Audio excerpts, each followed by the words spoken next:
기자 수첩이라도 좀 기분 좋은 거 가져오셨어요? 전혀 그렇지 않습니다. 뭔가요? 대개 푸른 제복을 입고 군 복무에 임하고 있으면 신성한 국민의 병역 의무를 다하기 위해서 아니면 남다른 국가관을 갖고 있기 때문에 국방의 책무를 한번 맡아보고자 뛰어든 거란 말이죠. 그런데 우리 국군이 남녀 가릴 것 없이 집단 구타, 성희롱 이런 것들로 인해서 고통당하고 자살하고 죽어나가고 있다는 사실이 계속 밝혀지고 있습니다. 국회에서 육군본부에 대한 국정감사에서 여군 성폭행 범죄 현황이 드디어 등장했습니다. 예.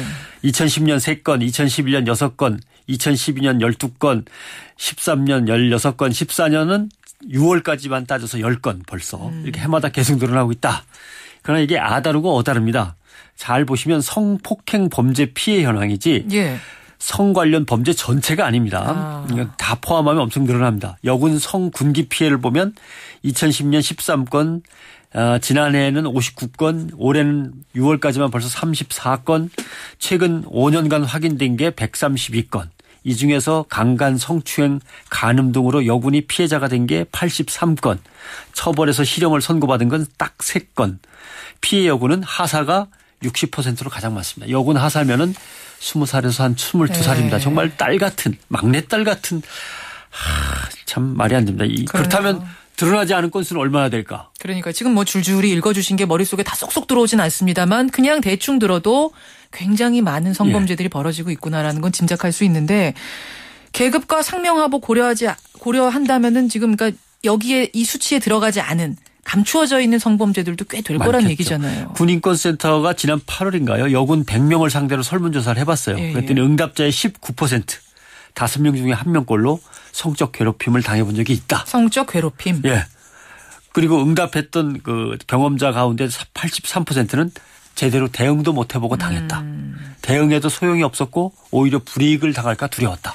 이렇게 대답을 했습니다. 자, 국정감사에서 드러난 실제 사례들 있더라고요. 그 사례들도 한번 소개를 해 주시죠. 뭐 여군을 과일에 비유한다면 먹는다는 표현을 이제 쓰는 거죠. 성관계를 요구한다든가 모욕을 느낄 정도의 성적 농담을 한다든가 이런 것들입니다만 특히 가해자들은 여부사관들이 이제 장기 복무 이제 전환을 할 때 그걸 약점으로 삼아서 심사해서 잘 봐주겠다거나 이런 거죠. 또 장교 진급을 보장하겠다. 이렇게 약점을 잡아서 위협하면서 성희롱 성폭행을 했다는 거죠. 비겁한 인간들입니다. 얼마 전에 문제가 됐던 자살한 오대위 사건. 하룻밤만 같이 자면 군생활 편하게 해주겠다. 이 직속상관 노모 소령이 이렇게 위협하면서 성희롱을 했기 때문에 극단적인 선택으로 목숨을 끊은 거죠. 또 위에서 이러니까 국군 지휘관이 되기 위해서 공부하는 사관학교에서도 남자 상급생이 여자 하급생을 교내에서 성폭행했습니다. 육사 교장이 책임을 지고 나가긴 했습니다. 그렇죠.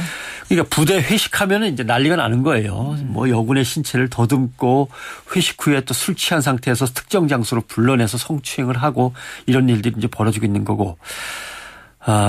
또 범죄가 벌어지는 장소라는 것이 국가의 공무를 보는 공간인 부대의 행정실, 부대의 훈련장 이래서는 되겠는가 하는 거죠. 그러니까 지금 이 모든 사례들이 군에서 벌어졌다는 게 이게 더 충격적인 거 아닙니까? 그리고도 문제가 생기면 여군한테 책임을 덮어 씌워요. 저질러 놓고 또 덮어 씌우기까지 해요?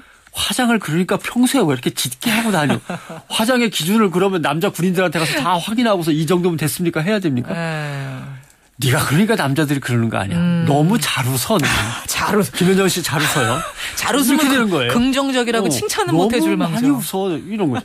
그다음에 야 밥 사준다고 따라가냐? 아니 그 상관이 야 식사하자 그러는데 당신은 위험한 인물이기 때문에 내가 밥 먹으러 같이 갈 수 없습니다. 이렇게 대답을 합니까? 이 여군한테 이렇게 덮어씌우는 이런 참 말이 안 됩니다. 그러네요. 그 육군 참모총장이요. 이제 성 관련 범죄에 대해서는 지휘고하 막론하고 무관용 원칙 적용하겠다. 엄중하게 처벌할 거다. 이렇게 밝히긴 했어요. 이 사람 말도 믿을 수가 없어요. 왜요?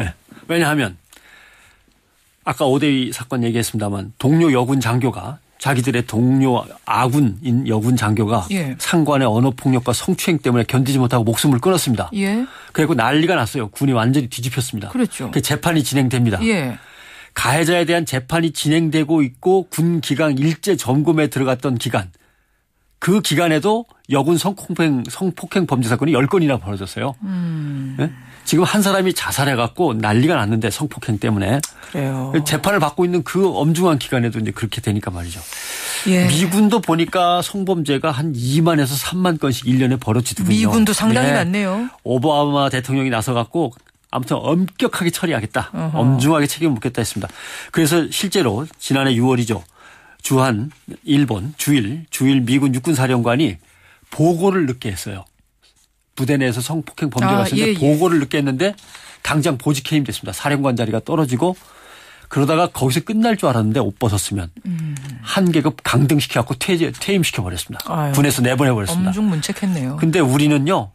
너무 약한 거죠. 예. 성폭행 사건 중에 딱 징역형은 한 건. 예. 이렇게 갖고 되겠습니까? 그러게요. 예. 아무튼 반성하고 이번을 계기로 해서 뭔가는 새로워져야 됩니다. 변상욱 대기자 수고하셨습니다. 고맙습니다.